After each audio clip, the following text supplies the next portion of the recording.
No. Thank you. Recording. Brilliant. We're somewhere near, Matt. How many have we got coming in? Say again, Andy.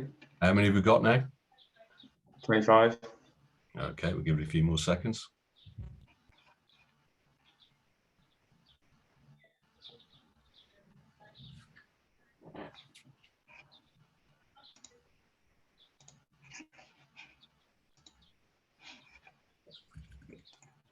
I think that'll do. People can join us as we go along. Good morning, everybody, and welcome to a great day, a great summer's day. Welcome to Net Zero Week. We're on the final leg now, on the last day of UK's National Awareness Week for Net Zero. Today, we're going to be talking about West Midlands Net Zero Business Pledge and a business plethora showcase of great contributors who are going to be explaining how that they provide services and products that help a raft of customers cross-sector to achieve their net zero plans and actively work on their carbon reduction. My name's Andy Wild. I'm here with my colleague Nat Weaver, and we're from Sustainability West Midlands, who are the sustainability advisors for cross-sectors across the West Midlands. We were established in 2002. We're not for profit, and we're official partners in Net Zero Week.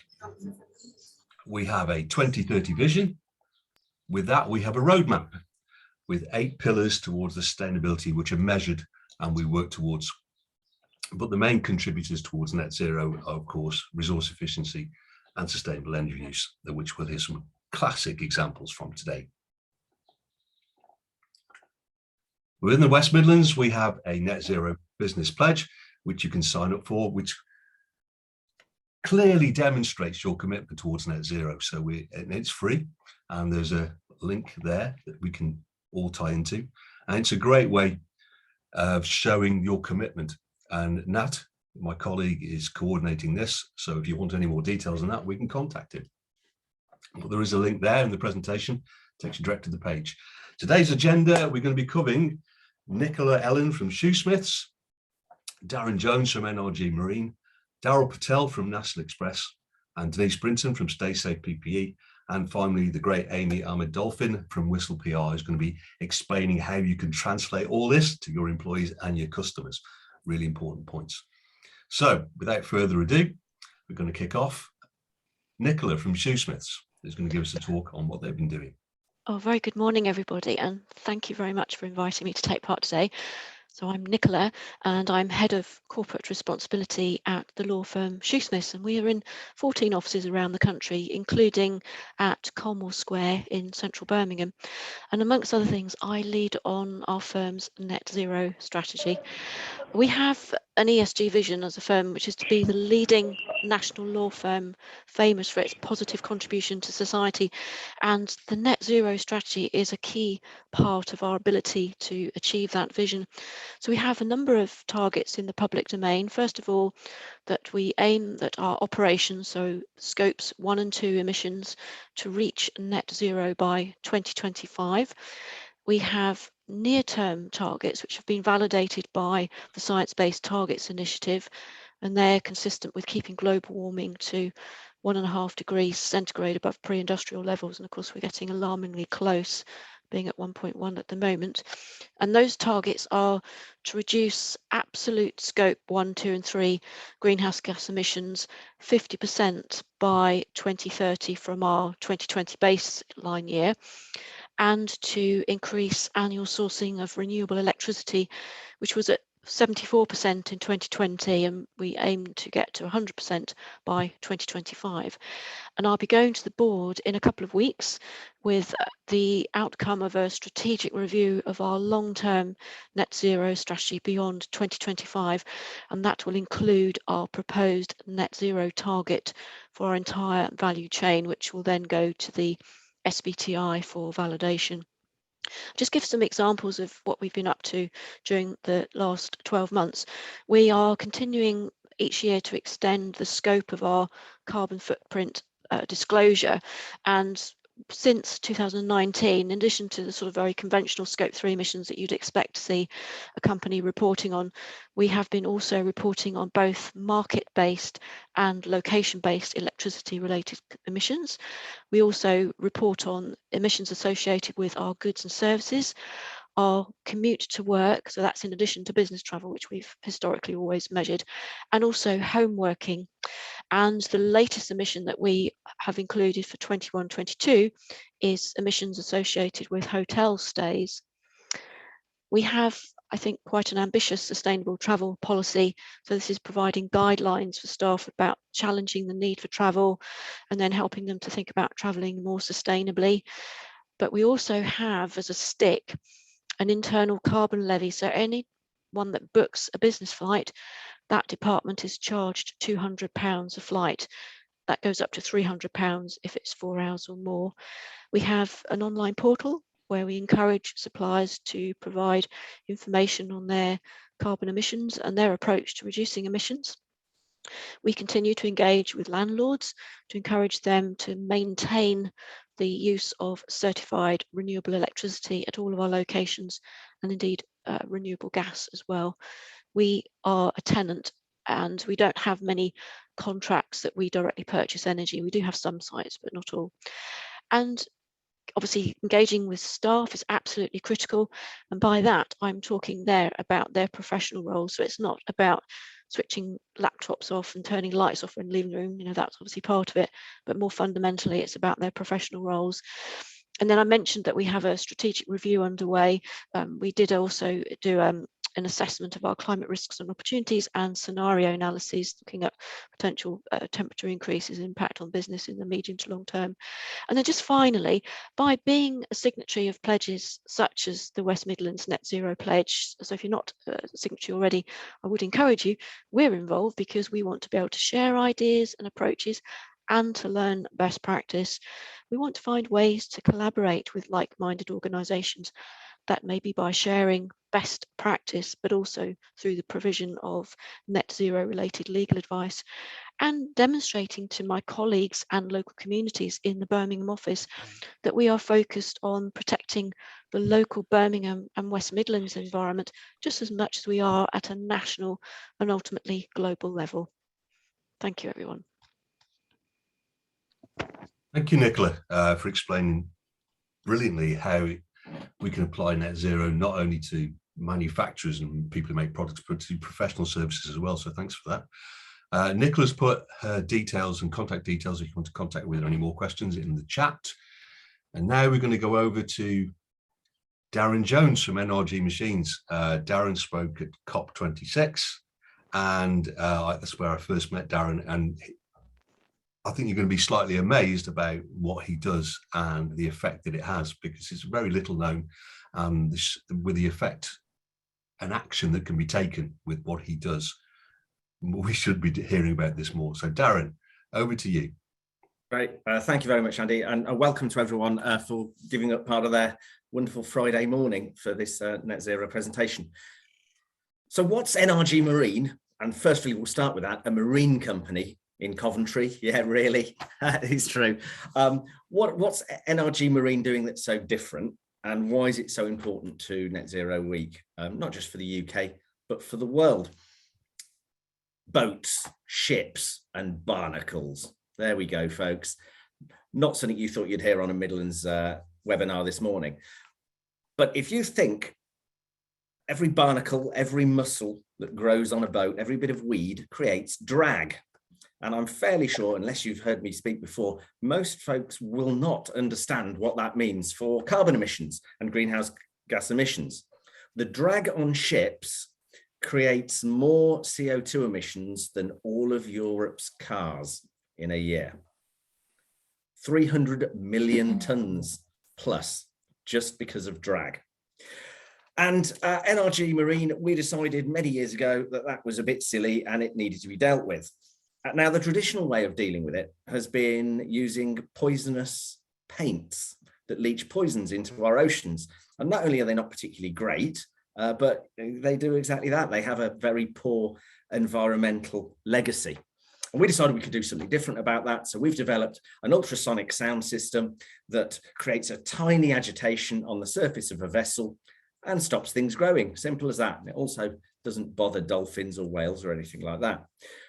To date, we are abating 19 million tons of carbon a year, which makes us the biggest abater of carbon, certainly in the West Midlands, far more than some more well-known names like the JLR and whatever with their electric cars. In fact, we abate more carbon than every electric car on Britain's roads. And yet most of you will never have heard of us. So in a way, we're a little bit of a cheat because we're already massively net zero. Our tiny footprint that we create is of nothing to the 19 million tons we're currently saving. But the key for us and the key to the net zero pledge for us around this isn't just, yes, we need to get on more vessels so we can abate even more carbon. It's as we're the global leader in this, we need to show leadership.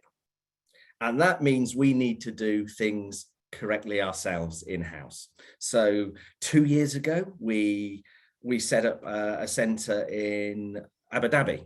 And why did we do that? Because we looked at where all our flights were going. Where were we flying around the world? How could we reduce the number of flights to go and install these things? We have done that. And we have halved our annual mileage in the air. That has a dramatic impact. We have looked at our packaging. We've gone for recycled packaging that is recyclable, and we've also reduced the amount of packaging. Now, that sounds really sensible. We've just moved head office because we keep growing. And the first thing we did was we put in low energy lights and we put in a bicycle rack. Simple things. But here's the great thing. Every single one of those things, every single one has saved us a fortune. Now, the whole net zero conversation for the last few years has been a lot of finger wagging and a lot of virtue signaling. And actually what it's really about, as I think we're proving, it's about waste. As soon as you put it as being waste, everybody sort of gets a different opinion because nobody can defend waste. There's no sense in waste. It's silly. It's expensive financially and it's expensive environmentally.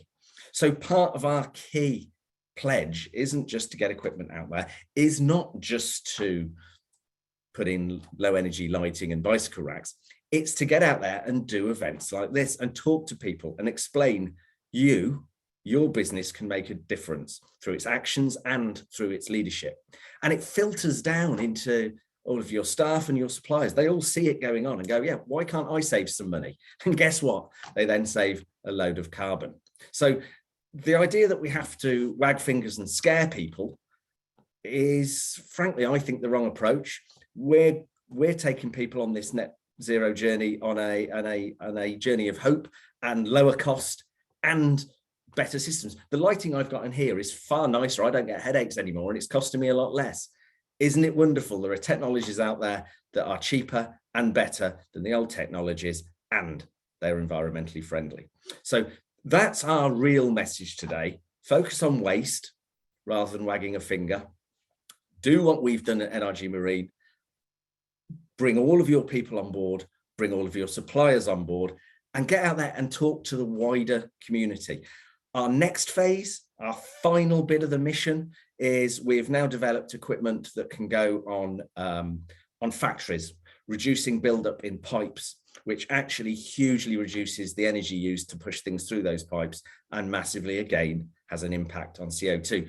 And again, we're positioning it as we reduce cost and waste. So now we are going to be operating more in the Midlands, which is very nice for any of you that have got factories. And we're also seeing how we can reduce growth on heat pumps, because their systems get growth. So we're doing that. So as we go forward, we work with other technologies to see how we can get greener, reduce waste and reduce cost. And if we all do that and pledge to reduce all three, we will get there way before the 2030s. Thank you, folks. Thank you for listening. Thank you, Andy. Thanks, Darren. We're well ahead of time. So if anybody's got any questions, if you want to post them in the chat, feel free. and we'll get around to those. I'm going to get the ball rolling because I lit Darren's blue touch paper earlier on when I mentioned the fact that could you possibly use this technology on tidal technology, tidal waves, and generate energy? Because surely you must have the same issue there, where Yeah, absolutely. building up. If we were on the stanchions of wind farms, they could reduce the thickness of steel by about half because the drag from growth is a structural issue. Now, we could do that, and the trouble we have is that it's going to take 7 years to get through the regulatory framework. Now, I spoke at COP26, and my message at COP26 was, if we have a climate emergency, why aren't we acting like it's an emergency? When we had a health emergency with COVID, we were able to bring in vaccines after 6 months that would normally take 10 years. So surely we can introduce new technologies and methodologies in ways that can take 6 months to 12 months that is completely safe and practical. So bringing the regulators along board and getting them to regulate for new practices and technologies in a positive way, rather than what seems to be going on at the minute is quite often they regulate for technologies that aren't mature enough.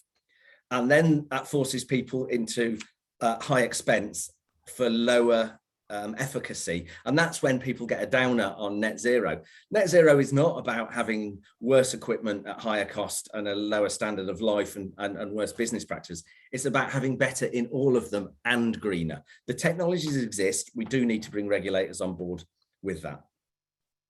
That is difficult to understand, I think, in terms of, why can't we do it? Right. One of the questions that's come in from Nigel is, Darren, how do you calculate your CO2 savings?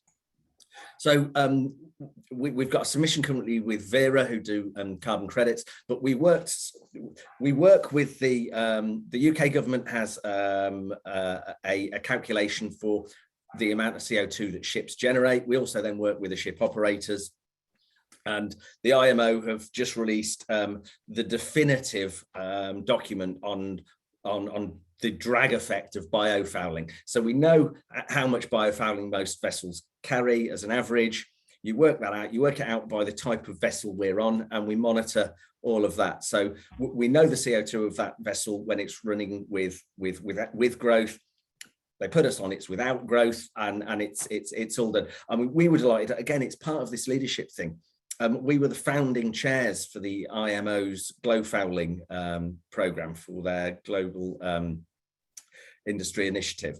And that's a small company. We're only small, we're only 18 people in the West Midlands, ended up chairing a UN body because we said, no, we need to make a difference. We can do this. So we chaired that, and we moved the idea that biofouling was just about invasive species to show dramatically the effect that it's having on our atmosphere and on our climate. So that's a real win that we're so proud of, that we've made a difference on a global platform. You should be proud of that. And you're one of several companies I've seen, especially in the West Midlands, that have, despite their size, have made global differences. So well done, sir. Well done for that. One of the questions that's come in, Nicola, is there a forum for sharing ideas, especially across professional bodies, I think, for sharing net zero? That might be a question for Nat to answer in terms of this network, but as an organisation, we get involved in bodies like the Law Society. So we have a Legal Sustainability Alliance, which is independent now, but was set up by them a few years ago. I'm part of something called the CR Network.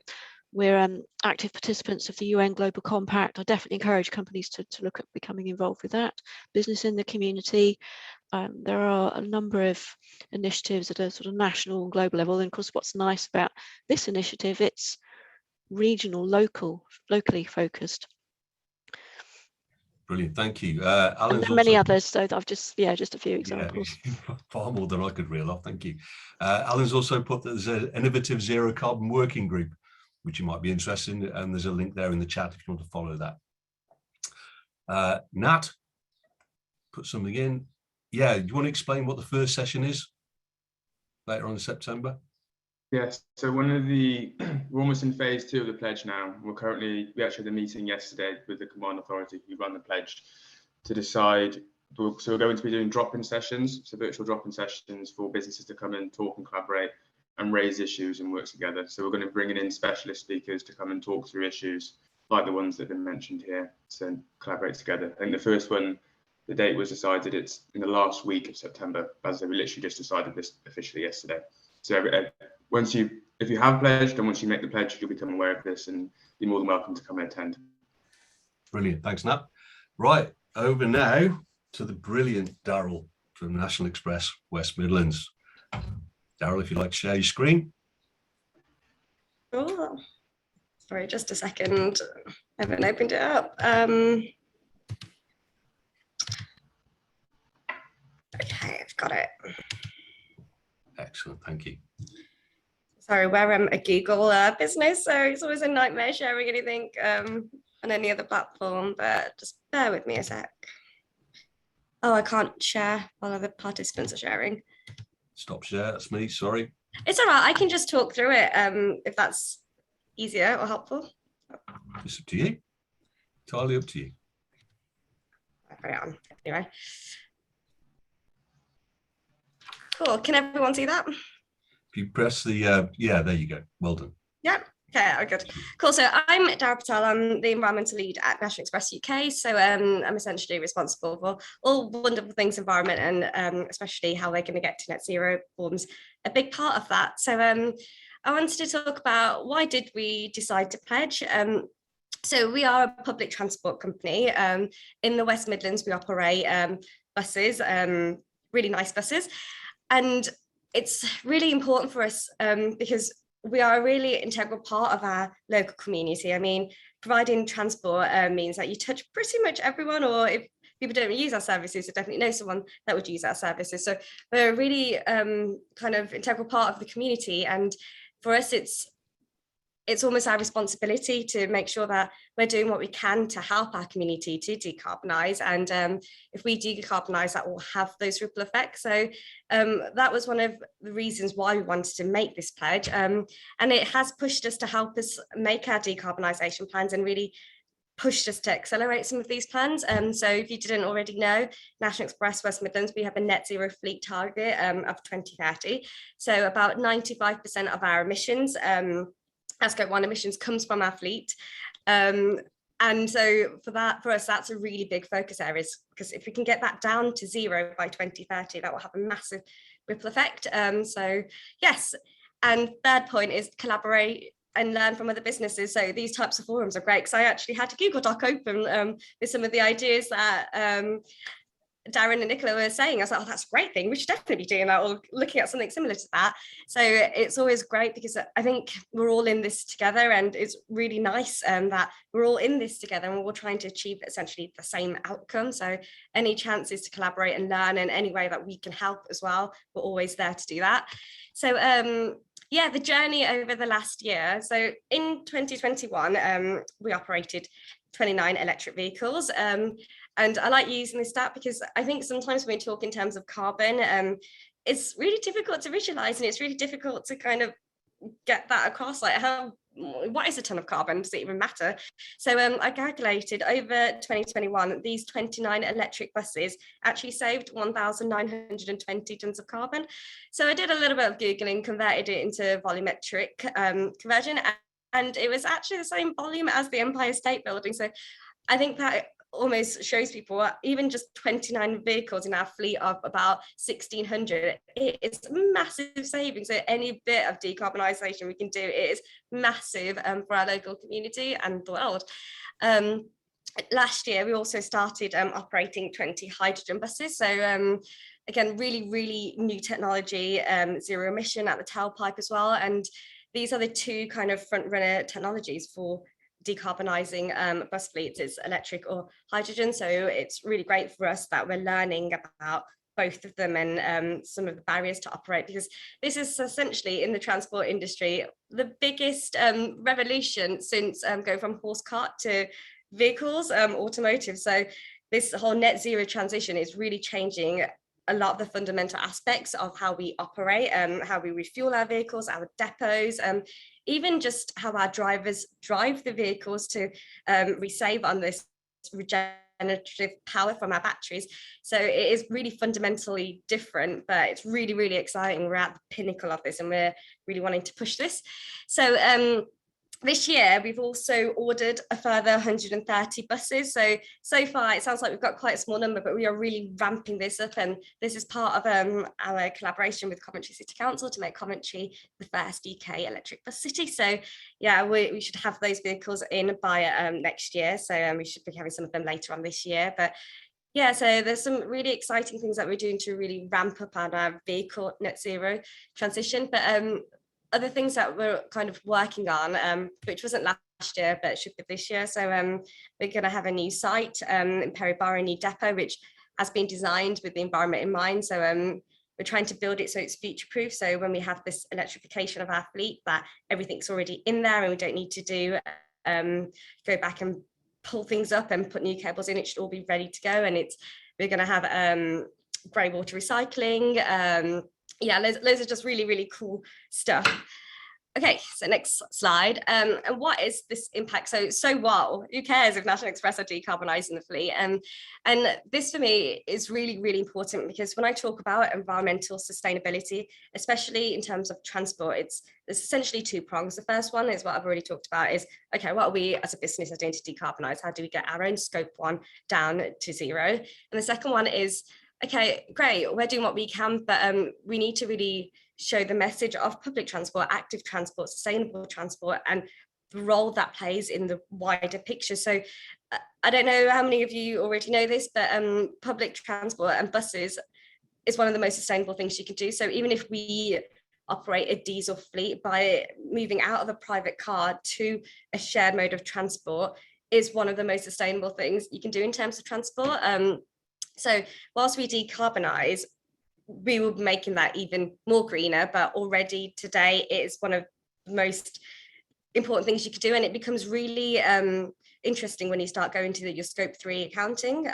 So I think, as Nicola mentioned, employee commuting is one of the categories of scope 3, and if you've got quite a high scope 3 in terms of employee commuting, if you're finding a lot of your employees are in fact travelling by car, by trying to encourage active and sustainable travel modes, that's a really good way to try and drive down your emissions. And we do a lot of work in building partnerships with local organisations. If you want to get people to use buses more, we can provide information, we can provide discounts through our platforms. So I think it's a really good way and almost an easier way to start this journey, is if you think about that employee commuter approach. So this little infographic on the slide, I worked out that if you just look at an average commute, so I think I did like 20 kilometers round trip for like about 47 weeks of the year, 5 days a week. Just one person can save 300 kilograms of carbon just by swapping onto a diesel bus. So that figure would be much, much higher when we even get to zero emissions. But again, I like turning things into a volume, because for me, I really do struggle to see, it's not even worth anything, 300 kilograms. And if you put it next to a double decker, it's pretty massive in 1 year. And yeah, I think my final point is, especially at COP26, when the industry was talking about public transport, there's a few messages that we really wanted to put out to kind of show where we fit into this picture, and this is one that really struck with me, and I like to share it wherever I can. So if everyone just took 6 more bus journeys a year, that's the equivalent saving of our entire fleet in the UK being zero emissions. So if you go back to my previous stuff, 29 vehicles is the Empire State Building. If everyone just took 6 more bus journeys, if you think about the thousands and tens of thousands of buses in the UK, it is incredible what we could all achieve just by a little bit of behavioural change. So yeah, if anyone wants to talk to me about employee commuting and how we can help you calculate your emissions and what we can do, please do get in touch. Thanks, Daryl. That was brilliant. I've heard you before when you talked about the six journeys. That's brilliant. Just 6 more journeys, you can save all that much. Absolutely brilliant. One of the questions in the chat is, who makes the buses you've ordered? So Good question. So our electric buses, they are from ADL, so I think they're based up in Scotland. The hydrogen buses that we operate there are from Brightbus, so they're based in Northern Ireland. Marvellous. Yes, I've just given away my West Midlands heritage by not being able to pronounce buzz. Thanks for that. Thanks for explaining all that. Was brilliant. I'm going to come back to Darren very quickly because he's raised a thing in the chat about what's the commercial advantage of net zero. One of the things we're doing at Sustainability West Midlands is delivering a number of webinars on the subject with our expert Nat, who's a net zero resident expert. But what we're explaining to even smaller companies that you are part of a value chain that's now required to demonstrate your ability to achieve net zero. These are contractual now issues. So I think it was at HMRC's PPN 06/21 procurement requirement is the fact that any contract over £5 million must have a carbon reduction plan. And we hear lots of SMEs saying, well, we don't do £5 million contracts. But as Dal's just expertly explained, you will be asked to contribute to the overall plan in the value chain, and having your employees and colleagues and even yourself taking one of those 6 rides a year on a bus, a hydrogen bus or electric bus, will help contribute towards your scope 3 figures, and that will fit in with your carbon reduction plan that goes towards the contract. These are becoming more and more, we're seeing more and more requirements for this. Darren, do you want 2 seconds on explaining what you wanted to cover? Yeah, I mean, it really is quite simple. I mean, Nicola in her early talk about Shoesmiths, you know, this is a lawyer's office and they're looking at scope 3 emissions. So literally, it doesn't. If you're their cleaning company, you've got an advantage of bidding for cleaning their offices. If you can get down to net zero because you're helping them find all. Every company we now deal with, big, we have to fill in something on the environment and show that we're doing something. So if you want to work with all sorts of companies going forward, I mean, where we are today is nothing compared to where it's going to be in another couple of years. Frankly, you've got no choice. But while you have a choice, it gives you an advantage because some of your competitors will not be doing this, and it means they're locked out. You can get in. And also we find, so now, as I said, we're moving into doing cooling systems in factories.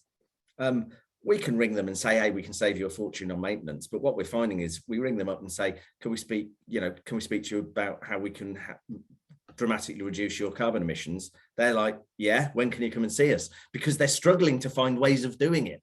And as soon as they then realize they'll save money at the same time, we're winning hands down. So the environment is an excellent commercial edge. It certainly is. Couldn't agree more. It sounds mercenary, but use it. No, it is. It is. It's a differentiator. Nat, quickly. Just to quickly add to this as well, we were actually, SWM was approached earlier this week from a company who's within that supply chain sort of situation we're talking about, and their client turned around to them a couple of weeks ago and said, if you do not have a net zero carbon reduction plan by the end of this year, we'll kick you out of the supply chain. So even though the choice is still in a sort of a limbo period with the choice, it's actually becoming a requirement quite aggressively, quite quickly. It is, and that's what we'll be seeing across the board. So thanks for that. Nat, do you want to start sharing Denise's slides? Jen from Veolia, right, this is who I was going to take you to go and see, and you'll see why in a minute. So listen carefully. Denise, over to you. Hi, good morning. Denise Brinton's Stay Safe PPE. We actually don't sell PPE, but we wash used PPE and sell it back to the originators for reuse. We started the company back in 2016. At that time, we thought of it as a cost-saving exercise for local businesses, but it soon became clear that we were tapping into something much greater than that. Next slide, please. So our strategy is built in sustainability. From our own point of view, we've moved to all sorts of carbon emission savings schemes, such as we have water tanks that feed the washing machines. We use ozone, which uses 41% less electricity and energy than normal washing procedures. We have destratification fans, we have an electric vehicle on order, and we use a courier company as far as possible for our delivery to other far off places rather than our own vehicles. Next slide, please. We've won multiple awards ourselves, but more importantly, we've enabled many of our customers to also win awards for carbon reductions by washing their PPE and reusing it. Just to be clear, PPE is meant for reuse. It's not meant for single use. This is heavy industrial gloves and workwear, but most of the time it was just thrown away when it was dirty because there was nobody that was washing used gloves and other PPEs, particularly from construction sites. It was considered to be quite difficult to actually implement in terms of the logistics of it, but we've managed to find a way to increase the reuse of the raw materials and feed into the circular economy as well, because anything that fails our scrupulous inspection processes is then sent for repurposing for either shredding or, worst case scenario, energy recovery from waste, because it's by clean waste by this time, which means it's able to be destroyed at low temperatures instead of high temperature incineration. And then anything that still has some use left in it, we donate to charities. So we just prolong the use of the PPE for as long as we possibly can. Thank you. Next slide, please, Nat. So these are some of the companies that we are dealing with. We're punching a lot higher than above our weight, as you can see from the size of our company, but they've all come to us either through their PPE providers who we work with, through their glove manufacturers who we also work with, or just through their sustainability company, their company sustainability manager to try and reduce their carbon footprints. Nicola, one of the companies that we deal with is OCS for the Courts and Tribunal Services, so you will know their men quite well, I would have thought, and we take all the uniforms from their high staff turnover and wash them and send them back for them to reuse. Before we intervened, they were just going to landfill or being incinerated because they couldn't be donated anywhere else because of the logos on the clothing. The Environment Agency is one of our customers, so I think that in itself speaks volumes. Next slide, please, Nat. So our circular economy solution, we've touched on briefly. We pick up the PPE, we wash it, we inspect it, every single item's of every glove's tried on to make sure it's got no breaches in it. So we're actually increasing the life cycle of the raw materials by sending them back to be reused. And as I said, using ozone in our system means that we achieve total disinfection without having to boil or use heat to achieve the cleanliness level that's required, especially now in our days of COVID and all the other pandemics and viruses that are circulating around. Next slide, please. Oh, this just, sorry, again, the cost of, it's not just the cost of the raw materials, it's the invisible carbon footprint, because they're all made on the other side of the world. In the Far East, most of the factories have been shut down because of COVID, so they've had supply chain issues as well. And of course, as Andy touched on briefly, the need for making carbon reductions if you've got government contracts is one of the driving factors at the moment. We're working with more and more construction sites, particularly the HS2 sites we're working on, as well as many housing and archaeological sites throughout the country. So it's really big business for us. We've moved from 90% glove recycling and 10% workwear. We're currently at about 60-40 now. Next slide, please. So this just briefly shows how we work. We pick the workwear up, we wash it, we inspect it, we send the fit for purpose workwear back for reuse. Most gloves get 3 washes and 4 wears out of them. High-vis jackets can have as many as 20 washes recommended on the labels, although they usually fall out through wear and tear. So it really is a big saving for all of our customers. And although they're all marching behind the sustainability banner now, as Darren pointed out, the cost savings from recycling what has been historically treated as waste means that there's safeguarding jobs too. So it's a win-win. Next slide, please.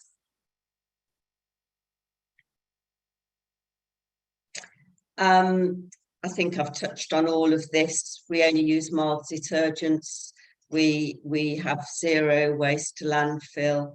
We use ozone, which uses 41% less electricity in the wash process. We have water tanks that feed the water in at ambient temperatures. So we're using even less electricity now because clearly the cost of heating the water up is the greatest use of electricity. And we're only washing at 30 degrees. So while we're feeding water in at 21 degrees, which we are at the moment, it's a big cost saving for us and for the environment. Next slide, please, Nat. Just some examples of before and after on the workwear and gloves that we're washing. So you can see there's a stark difference here. As I said, using water at 30 degrees. So really great results that everybody's happy to wear because it looks as clean as new workwear. Next, please, Nat. Again, this you'll all be familiar with this. It just shows us how we work your company or our customers' companies through the waste hierarchy, from disposal to waste prevention, which, as we said, saves money. Disposal, raw materials, continuous improvement KPIs are met through this, and we comply with environmental standards. We've got ISO 4001 ourselves and also 9001, so you can be assured that our processes safeguard the wearers of the washed PPE. I came from an aerospace and subsea oil drilling background, so from that we've used full traceability and batch analysis to enable our customers to be fully appraised of exactly what we're doing with their PPE before it goes back to them. And now I've nearly finished. Next slide, please, Nat. Couple of case studies. These were mobile testing sites that were set up. Obviously, the big companies didn't want to commit to any sort of contract with them because they couldn't contract to 3 years. So this is what we did, saved them that amount of money, but more importantly, next slide, please, Nat, 14.7 tonnes of carbon emissions for every tonne of fabric manufactured meant that there was a carbon saving of 190 tonnes of emissions. Next slide, please, Nat.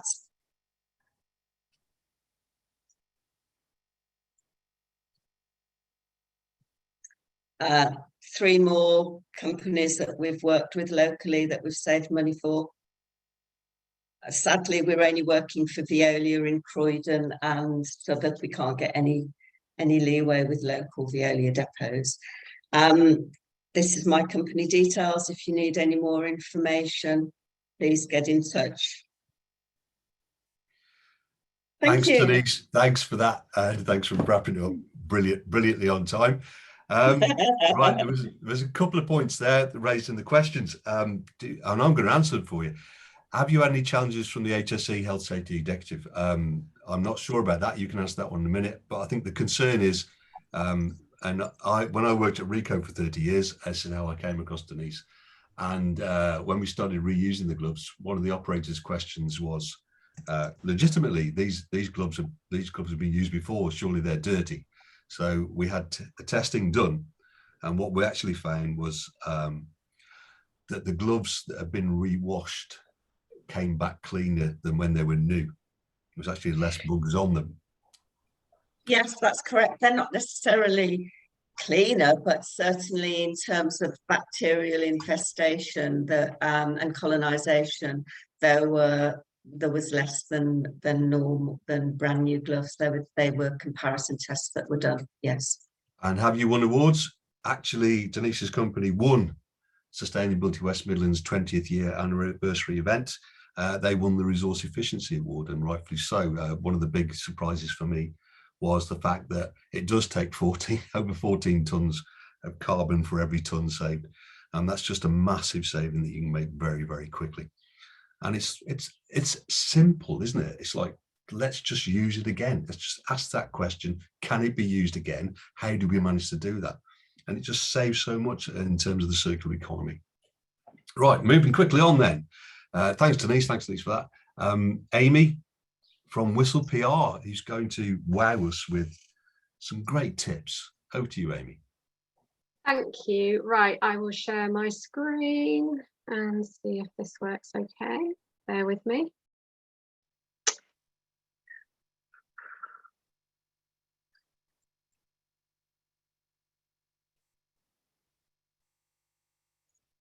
So if you can let me know if you can see that okay.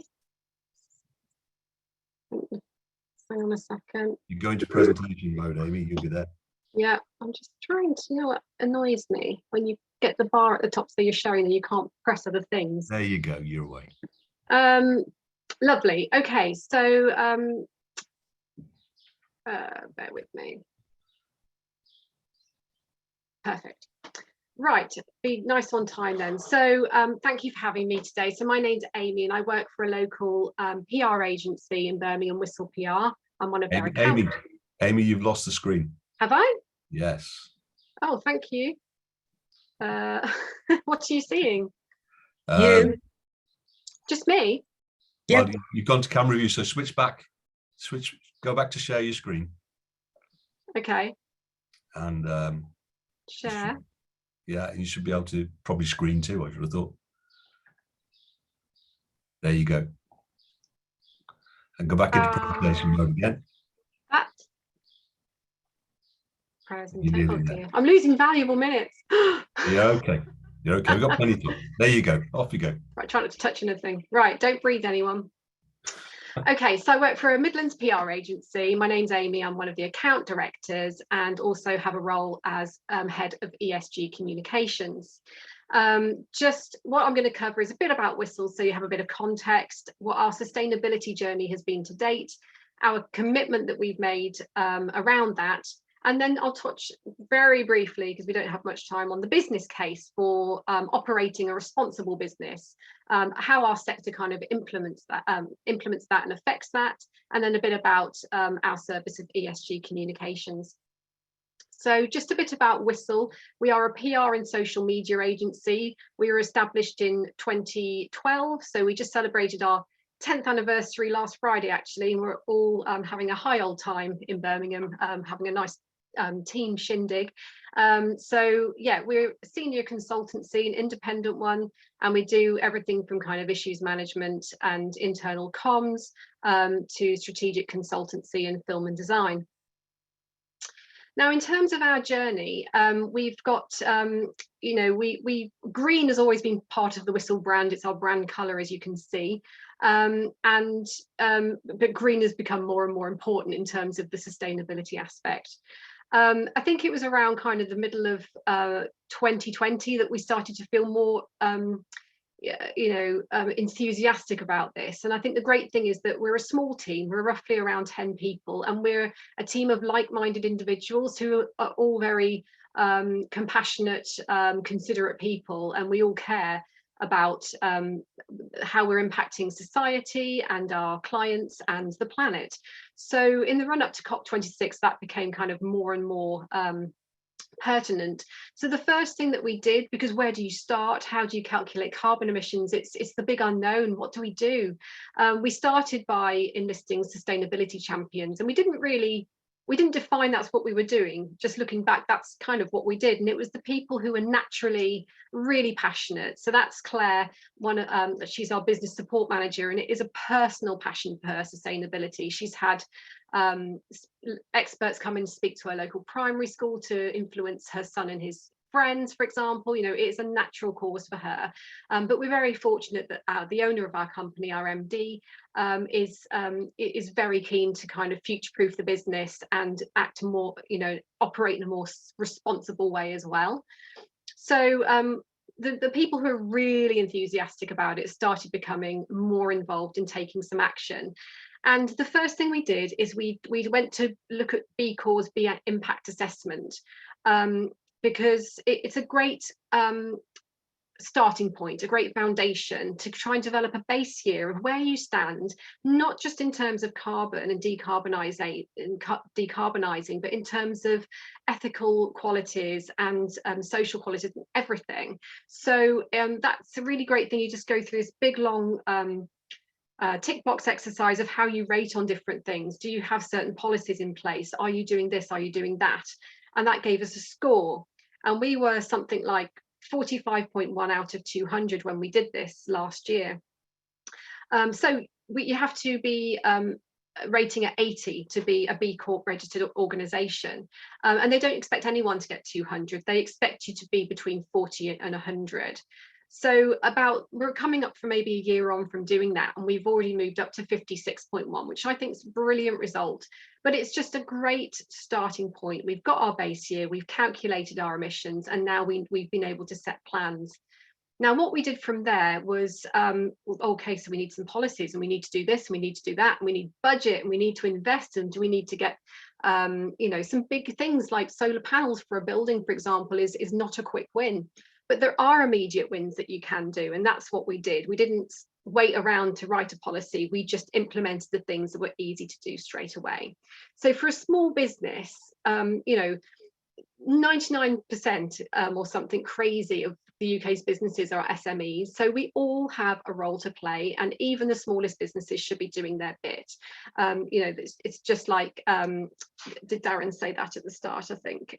So yeah, we all need to do something. So the quick wins we did, we incorporated flexible plastics into our recycling stream.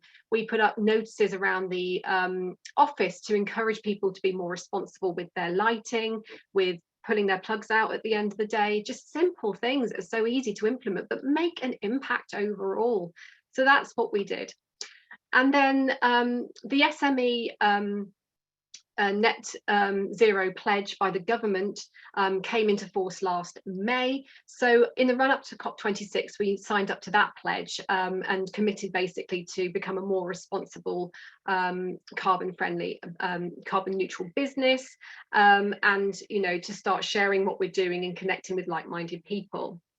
So from there, we started formalising an action plan, as you see down on the bottom, and there'll be a larger version of this in a moment. But this is where we're actually able to set sustainability goals and deadlines and measures so that we know we're on track to hit, you know, a 50% reduction by 2030 in our carbon and net zero by 2050. But I really want to try and G us up to do it sooner, because the quicker we can do these changes and make changes, the more likely we are to hit our overall target, you know, defined by the Paris Agreement, to hit net zero by 2050.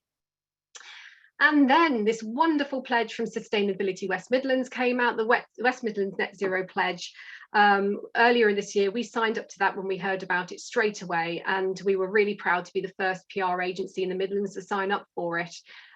This has been really brilliant for us, because we've been trying to work on this action plan, but we just don't know, you know, everything that we need to be doing. Are we doing it right? We pride ourselves in doing things accurately and well, being transparent as we can. We want to do a good job here and do it right.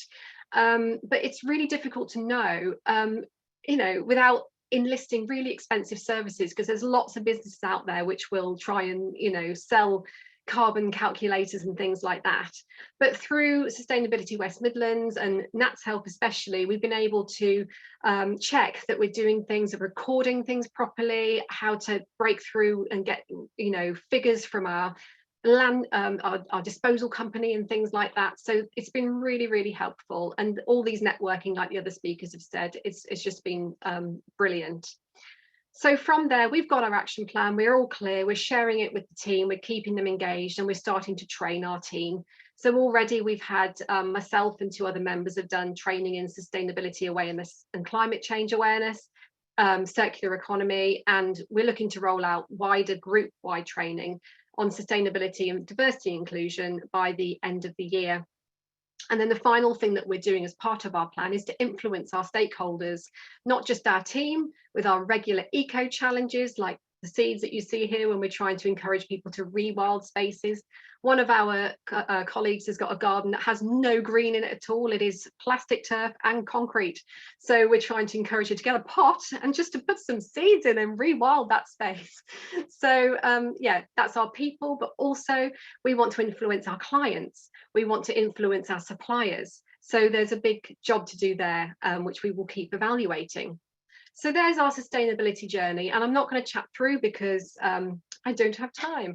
But yeah, in brief, carbon offsetting should be the last thing you do, not the first. You need to find other measures and look at carbon offsetting as a last resort.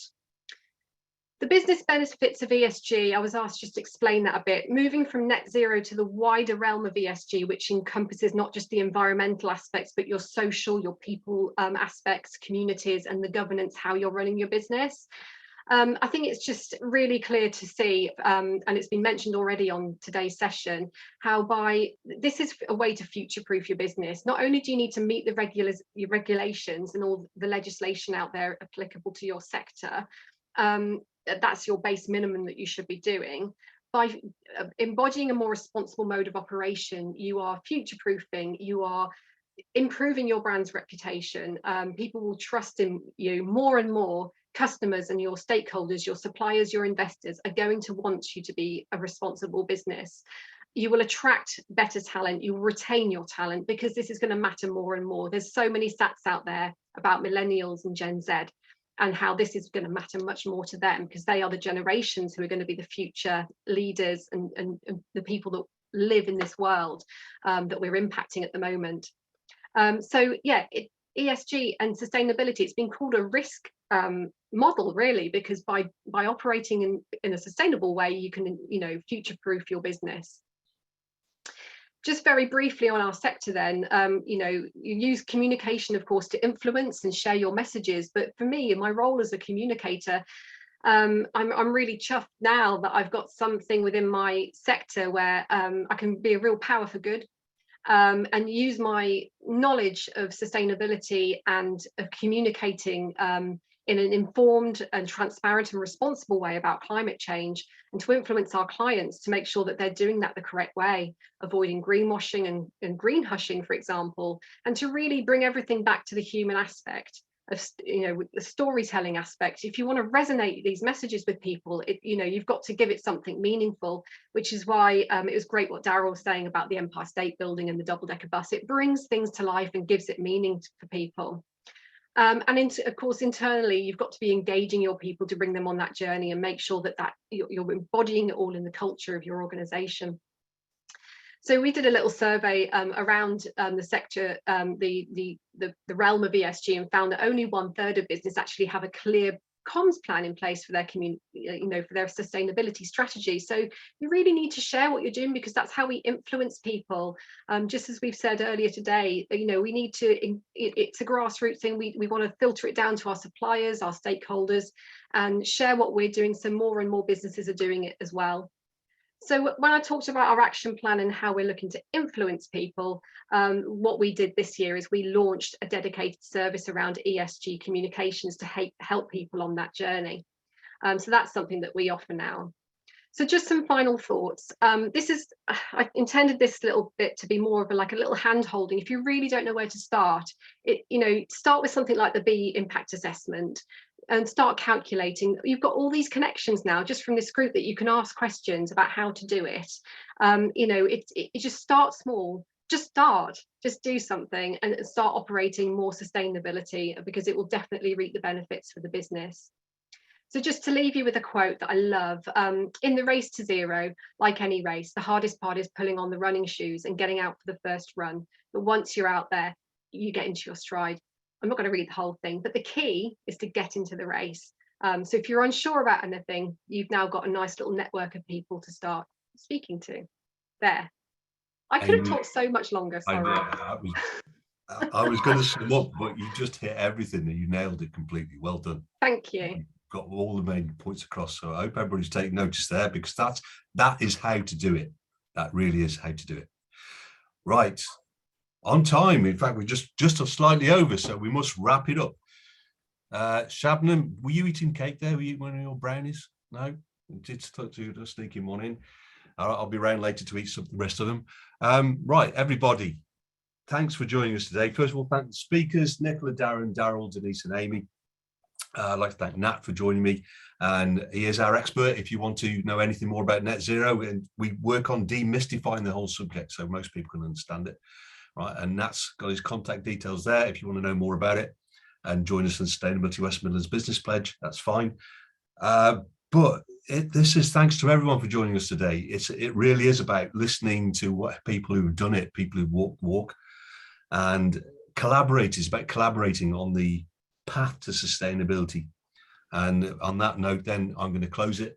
Hope you all enjoy the weekend and the weather, and I wish you all the best of luck on your journey to net zero. Thank you. Thanks, Andy. Thanks, everyone.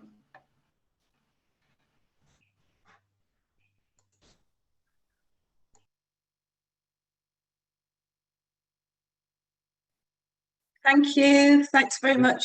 Bye-bye. Denise, Yeah, stick the kettle on. okay. See you later. I'll get you some of those nice marshmallow things you like as well. Oh, I'll bring some of the Shabs' brownies. They're legendary. Okay, brilliant.